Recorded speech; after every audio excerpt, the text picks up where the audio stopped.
और चलिए इस बीच रुक करते हैं एक और बड़ी खबर का। बड़ी जानकारी इस वक्त की सामने आ रही है, एफआईआर से जुड़ी हुई बड़ी खबर। एफआईआर पर सुप्रीम कोर्ट में पढ़ा जा रहा है फैसला। बड़ी खबर इस वक्त की, एफआईआर कराना चुनाव आयोग का अधिकार है। सुप्रीम कोर्ट की ओर से ये कह दिया गया है, चुनाव आयोग की शक्तियां बरकरार।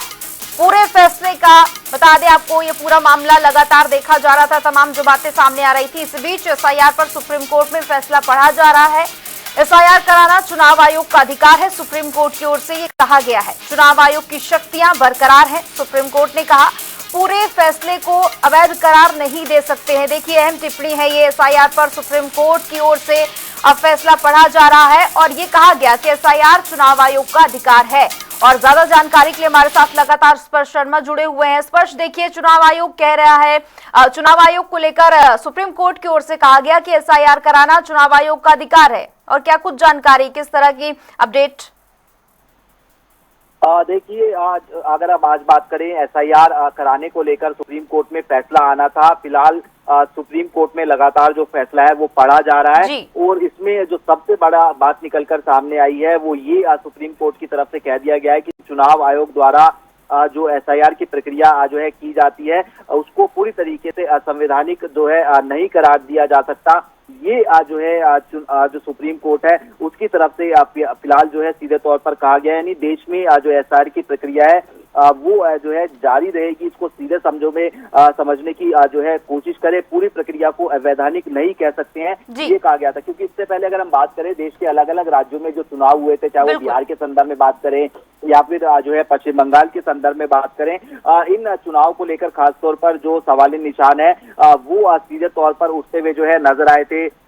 खासतौर पर पश्चिम बंगाल में हमने देखा कि एक बड़ी संख्या में जो वोटर है लिस्ट में से 91 लाख के आसपास जो लोग हैं वो जो है गायब कर दिए गए थे। और इस पूरे मामले की अगर संदर्भ में हम बात करते हैं तो इस पूरे मामले पर कई जो पेचीदगियां थी वो सीधे तौर पर देखने को मिलती हुई नजर आ रही थी, जिसमें अगर हम बात करें चुनाव आयोग की तरफ से कुछ जो है कहा जाता था। उसके अलावा अगर हम बात करते हैं तो जो चुनाव आयोग का कहना था कि ये जो पूरी प्रक्रिया है वो जो लोग भारत के नहीं है उनको हटाने के लिए पूरी प्रक्रिया जो है देखने को मिलती हुई जो है नजर आती है, ना कि जो है ये जो है नागरिकता का प्रमाण जो है देखने को जो है मिलता है।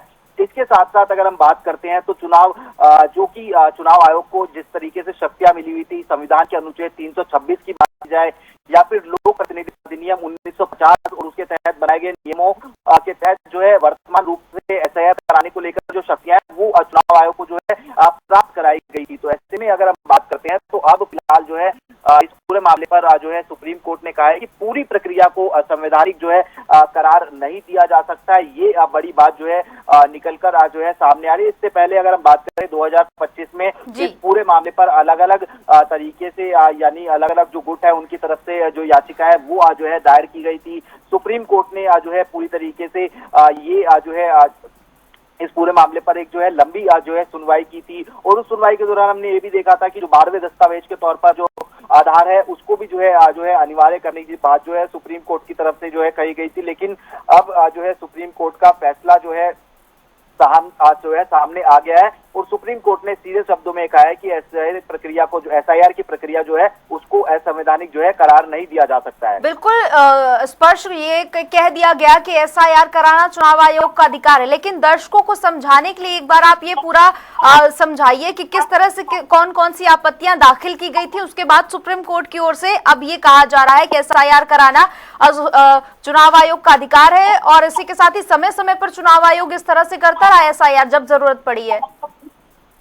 देखिए जो सुप्रीम कोर्ट है वहां पर ये भी जो है कहा गया है कि फ्री एंड फेयर इलेक्शन कराना जो है वो भी बेहद जरूरी जो है होता है। ये जो है सुप्रीम कोर्ट में सीधे तौर पर जो है कहा गया है। तो ऐसे में अब इस मामले पर चूंकि लगातार जो सुनवाई है वो जो है चल रही है, अब कुछ और जो टिप्पणियां है वो सुप्रीम कोर्ट की तरफ से जो है निकलकर जो है सामने आएगी। और सबसे महत्वपूर्ण बात ये रहेगी क्योंकि जो अलग अलग राज्यों में जो एसआईआर की प्रक्रिया चल रही थी उसको लेकर जो है क्या कुछ सुप्रीम कोर्ट कहता हुआ नजर आएगा, ये महत्वपूर्ण रहेगा। क्योंकि इससे पहले हमने देखा कि जब पश्चिम बंगाल में इस पूरे मामले पर जब सुनवाई माफी कीजिए एसआईआर की प्रक्रिया चल रही थी तो 27 लाख के आसपास वोटर्स थे, वो जो है अपना वोट नहीं डाल पाए थे। सुप्रीम कोर्ट का जो फैसला निकलकर सामने आया था उसको लेकर भी जो है कई प्रकार के जो सवाली निशान है वो जो है पॉलिटिकल पार्टीज जो है खड़ी करती हुई जो है नजर आई थी। और आज जैसे कि 3 जजों की बेंच जिसमें खुद मुख्य न्यायाधीश जो है जस्टिस सूर्यकांत और उसके अलावा जो न्यायमूर्ति है जयमाला बागची, उनकी बेंच ने जो है इस पूरे मामले पर जो है सुनवाई की और उसमें जो है सीधे तौर पर ये जो है कहा गया था कि जो एसआईआर की प्रक्रिया है उससे जो है कई जो वोटर्स है वो जो है हट जाते हैं और वैधानिक यानी सीधे तौर पर चुनौती ये दी गई थी कि जो एसआईआर की प्रक्रिया है वो चुनाव आयोग करवा सकता है या नहीं करवा सकता है। यही जो है वैधता को चुनौती जो है सीधे तौर पर जो है सुप्रीम कोर्ट में दी गई थी। तो सुप्रीम कोर्ट का जो फैसला फिलहाल निकलकर सामने आ गया है। सुप्रीम कोर्ट ने जो है एसआईआर को लेकर जो है सीधे तौर पर बड़ी बात जो है अभी अपनी जो टिप्पणियां है उसमें जो है कही है, जिसमें अगर हम बात करते हैं तो जो एसआईआर की प्रक्रिया है वो जो है पूरी तरीके से वैधानिक है। ये जो है सुप्रीम कोर्ट की तरफ से जो है कहा जा रहा है। इसके अलावा निष्पक्ष रूप से जो चुनाव है वो जो है ये भी जो है कराए जाने चाहिए। इलेक्शन कमीशन की जो शक्तियां हैं उनको जो है सही जो है ठहराया गया, लेकिन ये भी कहा गया है कि इलेक्शन कमीशन की जो शक्तियां हैं उनको जो है उनका जो दुरुपयोग है वो नहीं किया जाना चाहिए, ये जो है कहा गया है। लेकिन वोटर लिस्ट में जो संशोधन का जो चुनाव आयोग का अधिकार था उसको जो है बरकरार रखने का जो काम है वो जो है सुप्रीम कोर्ट की तरफ से कहा गया, यानी जो एसआईआर है एक वैध प्रक्रिया है। ये जो है सुप्रीम कोर्ट की तरफ से सीधे तौर पर आज जो सुनवाई थी या फिर कहे कि आज जो फैसला आ रहा था उसमें जो है कहा गया है। अब बिल्कुल स्पष्ट, यानी अब जितना अभी तक समझ आया है तो ऐसा मान सकते हैं कि एसआईआर की प्रक्रिया तो जारी रहेगी, इसी तरह से चलेगा। और एक और चीज की कई राज्यों में देखिए खामियां भी मिली हैं जब एसआईआर हुआ है, तो इसको दूर करने को लेकर हो सकता है कि कोर्ट की ओर से कोई टिप्पणी की जाए या कोई आदेश दिया जाए। देखिए बिल्कुल, अगर हम बात करें जैसा कि एसआईआर की प्रक्रिया जो है जारी रहेगी, ये स्पष्ट सुप्रीम कोर्ट की तरफ से जो है कर दिया गया है। उसमें सुप्रीम कोर्ट ने ये भी जो है कहा है कि जो भी शक्तियां चुनाव आयोग को मिली है उनका जो दुरुपयोग है वो जो है सीधे तौर पर नहीं होना चाहिए। ये जो बड़ी टिप्पणी है वो फिलहाल जो है निकलकर सामने आई है सुप्रीम कोर्ट की। इसके अलावा जो टिप्पणियां निकलकर जो है सामने आ रही है सुप्रीम कोर्ट की, वो भी अगर हम तमाम जो है जानकारी दे कि ये भी जो है कहा जा रहा है कि एसआईआर की जो प्रक्रिया है उसमें कोई खामी जो है देखने को नहीं मिल रही है। एसआईआर पर जो इलेक्शन कमीशन इंडिया को शक्तियां मिली है उनको बरकरार रखने की जो बात है वो जो है चुनाव आयोग जो सुप्रीम कोर्ट है उसकी तरफ से जो है सीधे तौर पर कही गई है। तो ये प्रक्रिया जो है फिलहाल बरकरार देखने को मिलती हुई नजर आएगी।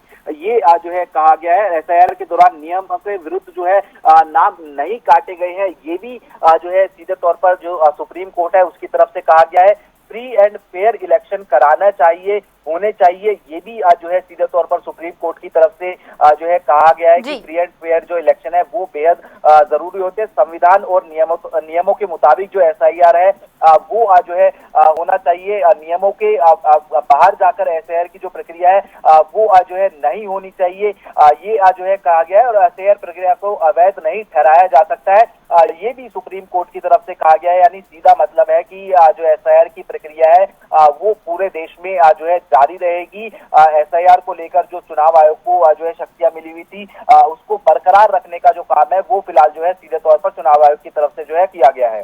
बिल्कुल स्पष्ट, बहुत अहम जानकारी आपने साझा की, आपका बहुत बहुत शुक्रिया तमाम जानकारी के लिए। तो देखिए इस पूरे मामले पर सुप्रीम कोर्ट की ओर से अहम टिप्पणी की गई है और देश में एसआईआर चलता रहेगा, ये स्पष्ट हो चुका है।